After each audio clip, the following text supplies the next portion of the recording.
great days and glorious victory. My name is Spifflemonk and welcome to my Let's Play. Today's game is something known as Warhammer 40 Space Marine Anniversary Edition.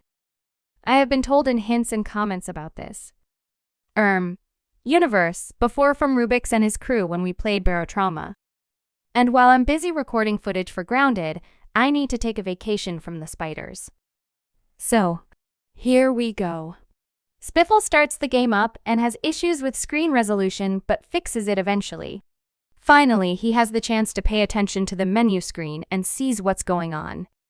A slow-motion compilation of Captain Titus, the Space Marine, fighting with orcs and utilizing a rather brutal-looking weapon, along with a reasonably large amount of blood and gore in high resolution.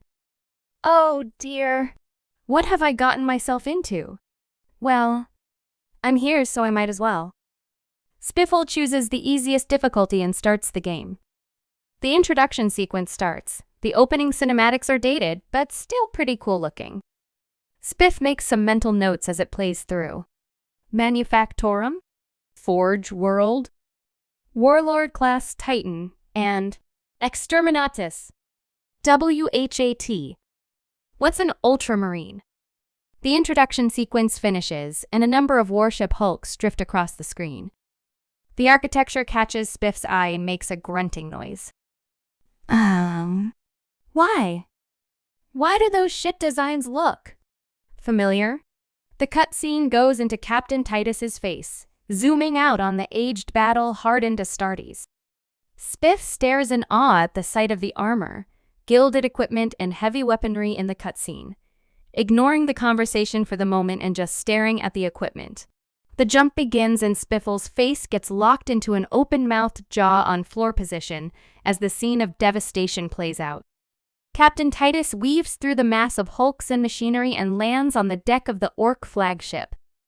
Spiff remains open-jawed and plays as best he can as he is immediately attacked by Gretchens, the first of the game's enemies.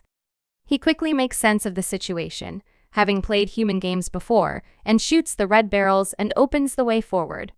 After carving his way through a few Gretchens and an orc or two, he repeats the process until he gets to the gun. Here, he sees the first orc warboss. Wadagagwaidaya. Spiffle finally catches himself and rescues his jaw from the floor. What the feck is THAT thing? Why does it have a cannon for a hand? And what the hell is that thing on its jaw? What even is that? Spiff fights a bit more and secures the gun. Titus grabs the cannon, turning it on the orc warship's bridge and disabling the ship. The cutscene shows the flagship crashing into the planet's surface. Again, Spiffle sees something odd. Why are these shit designs so familiar? What is this game? Spiff watches a few more cutscenes, acquiring Leandros as a squad mate. Spiff finishes the fight, then takes some time to see what the game even is. He moves around a bit, sprinting, diving. He gets used to the feel of his character. The Space Marine is hefty, heavy, and bulky. His movements and footsteps feel as though he is a living tank. After this, he goes through further and sees some extra bits and pieces here and there that he recognizes. He recovers the chainsword from an Astartes supply pod and looks at the vicious new piece of equipment. He gets to use it immediately as he carves his way through a field of orcs, even scoring an execution by cutting an orc in half.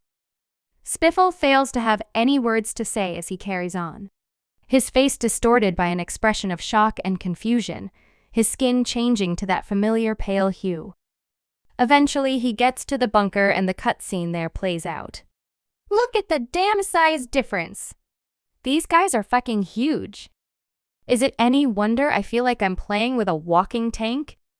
Spiff plays further, noting strangely familiar machinery and noting even more odd things about this game as he does. He gets further on, acquiring the jump pack from a supply pod. His face brightens as he uses it to slam into a group of orcs. He's genuinely starting to have fun now. He slaughters his way through the next area, acquiring a few nice executions on the way, eventually being forced to drop the jump pack, much to his annoyance, and acquiring the stalker bolter. I say? Stalker bolter? How do we use... Oh, It's a sniper rifle. Okay. Very odd name for a gun, but I've seen odder. Okay, let's get going then. Spiff enjoys the next cutscene but fails to notice the story as he's too busy trying to catalog his surroundings in his head and pick up ammo. Spiff ignores the conversation in the background and starts gabbling about how the architecture feels so familiar.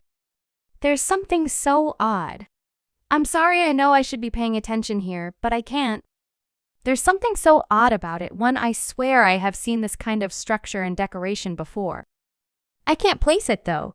Spiff carries on and slaughters his way through some orcs and finds the first point. He presses the button and the artillery shell appears out of the ground.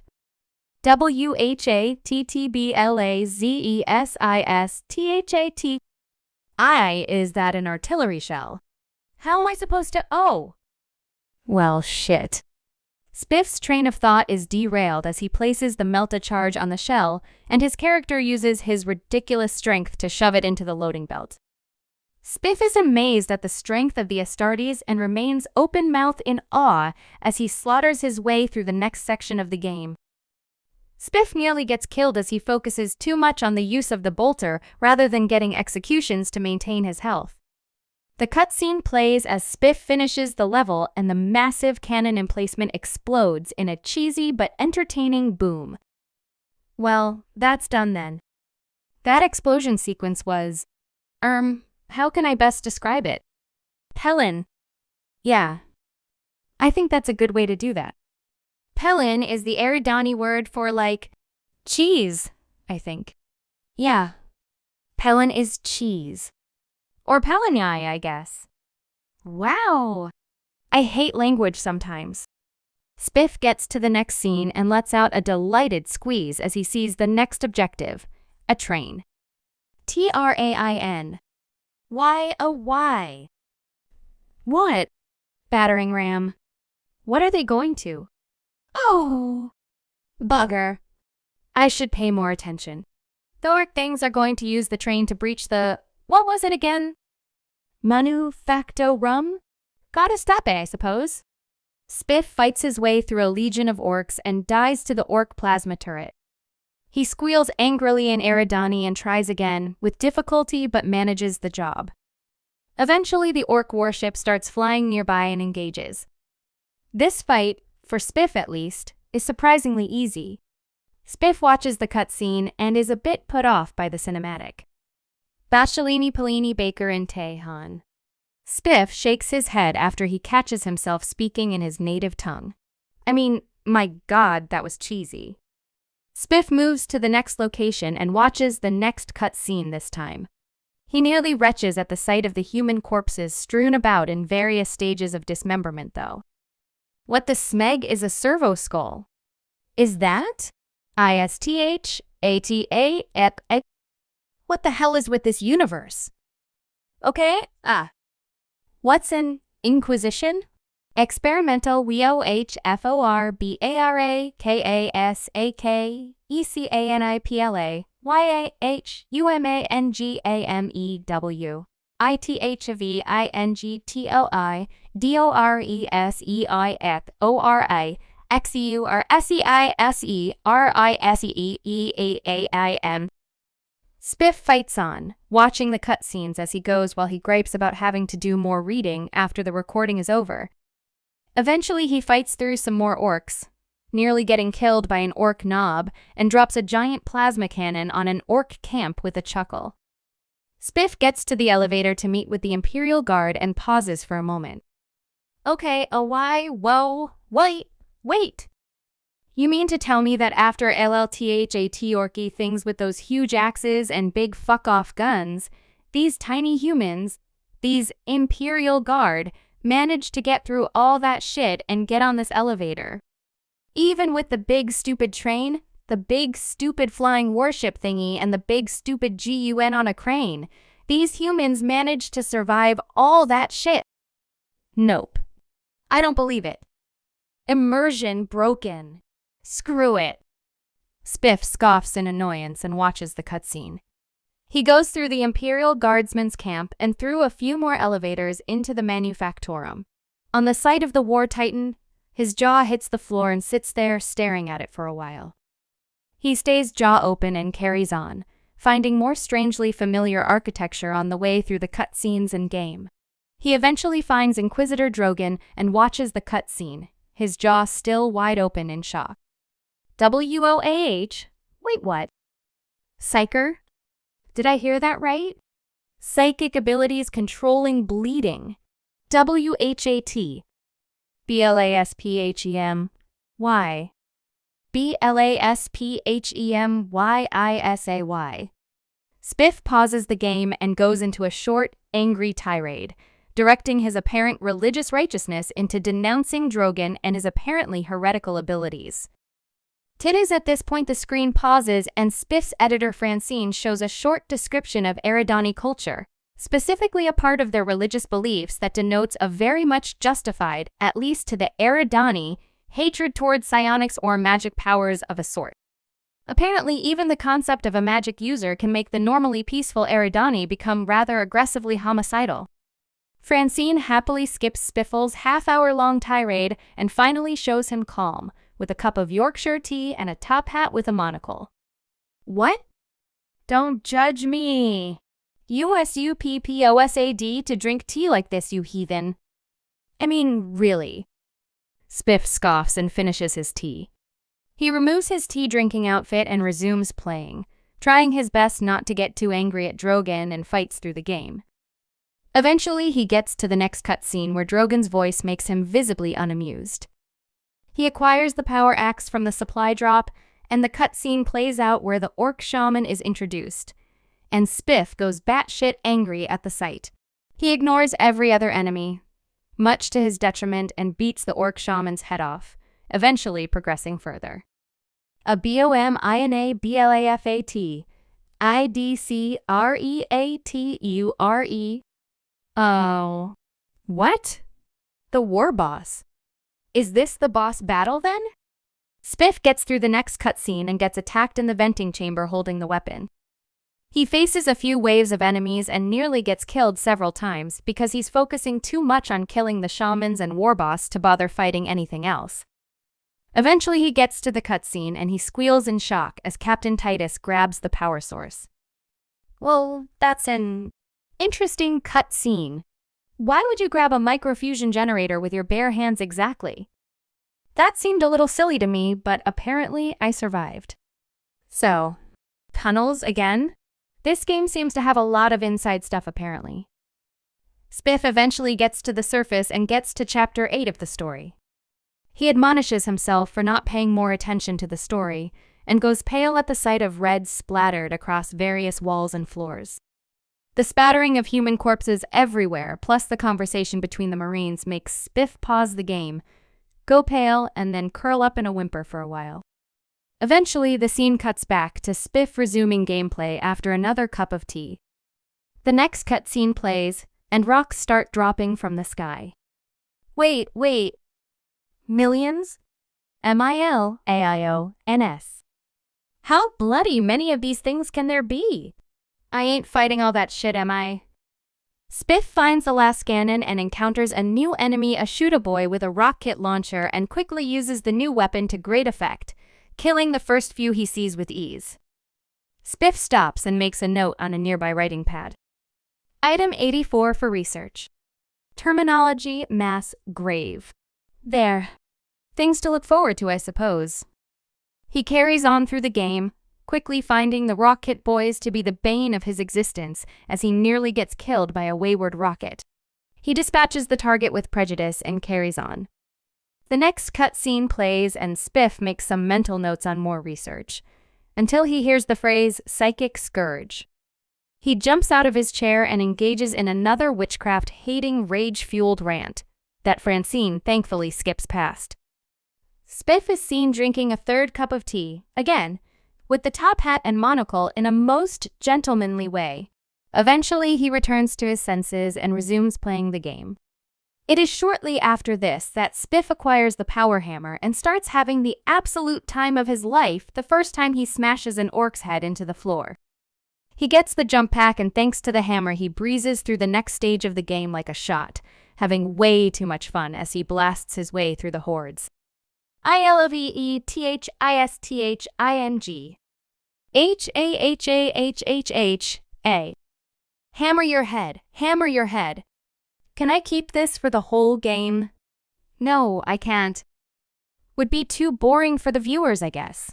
Have to keep it fresh and change weapons around. No matter. Let's see. Spiff continues and releases a number of happy expletives that Francine bleeps out as he smashes an orc shaman's head clean off with his new favorite toy. He arrives at the Imperial Guard outpost and takes one look at an Imperial Valkyrie. He pauses and makes another note on his little notepad. Terminology for research: Imperial Valkyrie. Looks similar to something. Can't remember. Spiff boards the ship, and the next sequence starts as he flies in the Valkyrie, shooting down orcs and orc planes. Unfortunately, Spiff fails to bother saving the Imperial Guard Valkyrie from orc boarders, and it goes down. Spiffle fails to notice too much of the game and nearly loses the mission by being slightly too slow, but ultimately manages to beat the mission. He retches and holds back a bit of a vomit as the cutscene shows an orc getting obliterated inside the Valkyrie's engine and fights his way through the next wave of orcs. He loses his warhammer though and struggles a bit.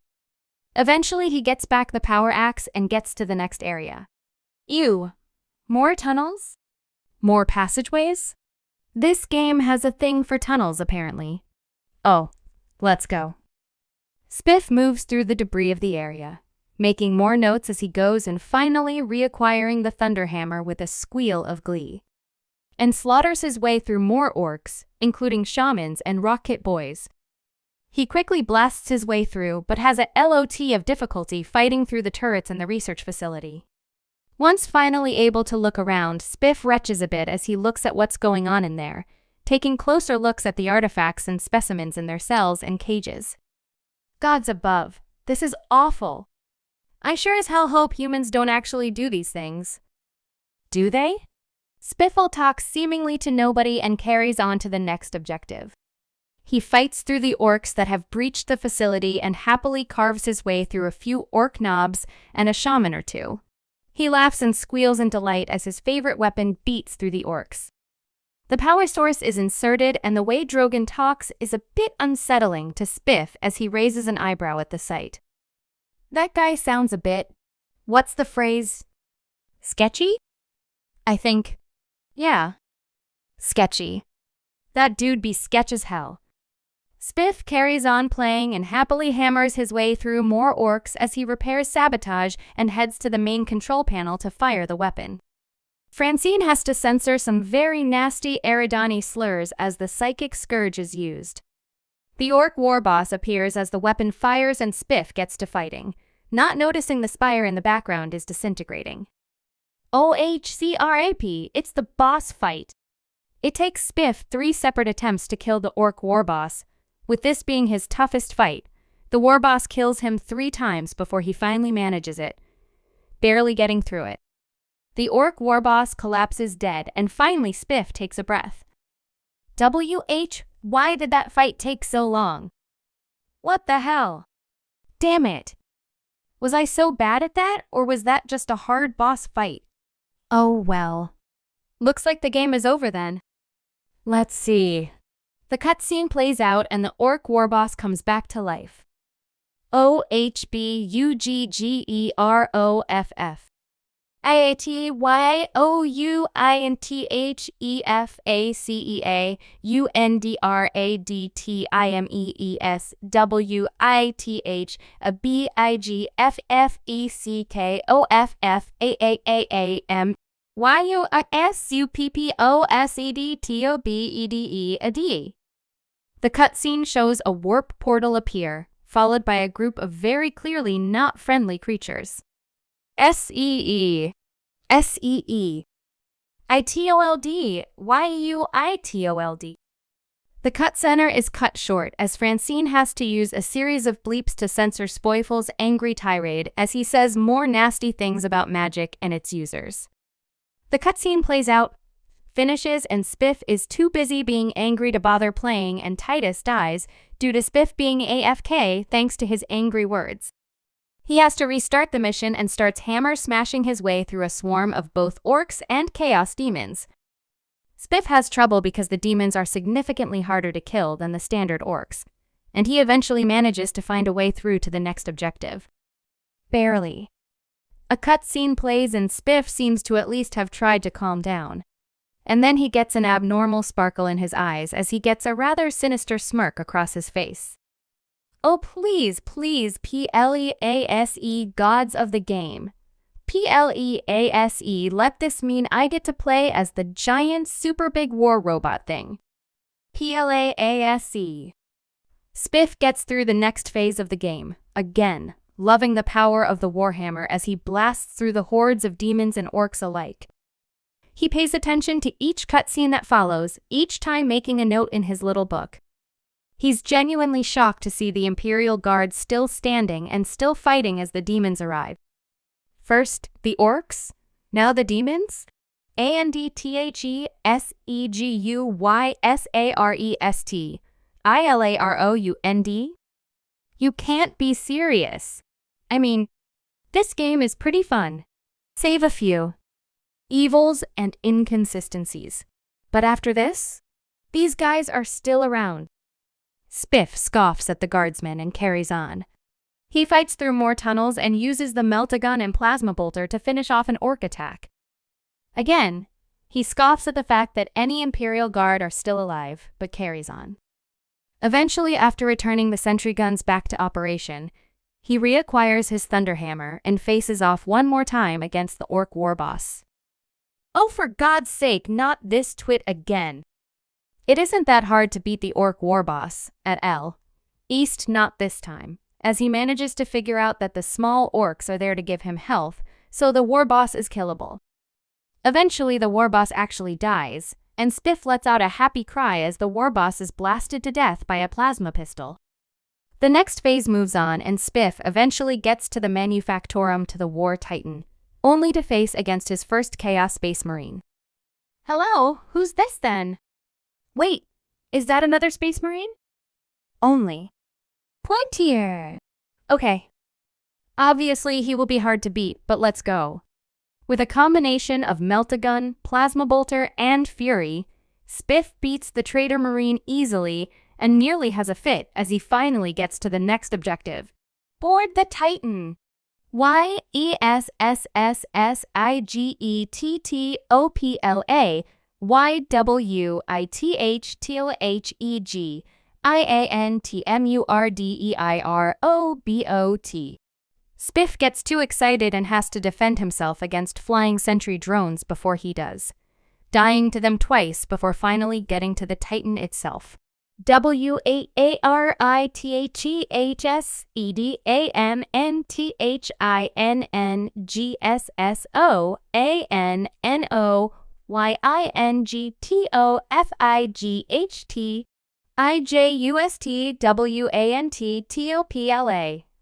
YWITHAGIANTMURDEAIROBOT. He gets angry as he boards the Titan eventually. Francine stops and shows another card detailing how Spiff went into an angry rant at the sight of a chaos sorcerer, and had to censor too many swear words as Spiff kept fighting while swearing large amounts of unintelligible slurs through the fight. A cutscene plays as the Titan's super-powered Lascannon blasts the spire. Despite the game's aged graphics, the spectacle is impressive. More Traitor Marines and more Chaos Demons arrive after a few more cutscenes, again needing to be censored or cut out as Spiff continues his witch-hating tirade. He makes a note to yell at the game developers later for not letting him actually pilot the War Titan, but ultimately resumes a tirade. He misses the cutscene where Sidonis is killed as Just continues ranting angrily over the course of the remainder of the game, with Francine occasionally showing a facepalm emote every now and then as Spiff continues a tirade for the ages, getting to the final battle. Nemeroth's head is squished as Spiff completes the last QTE, and Spiff relaxes for the first time in over an hour. SEE. SEE. THATs WHAT YAUGETEVILW. ITCHCRATEUREI. THATs WHAT. YUGATYEUHEAR. THATs WHATYEUGET FORBEING WITCHY. Spiffle truly can't help himself and leaves the room, his angry tirade ongoing as he walks out. Francine's cartoon avatar appears. Welp. I guess that's it? Wow.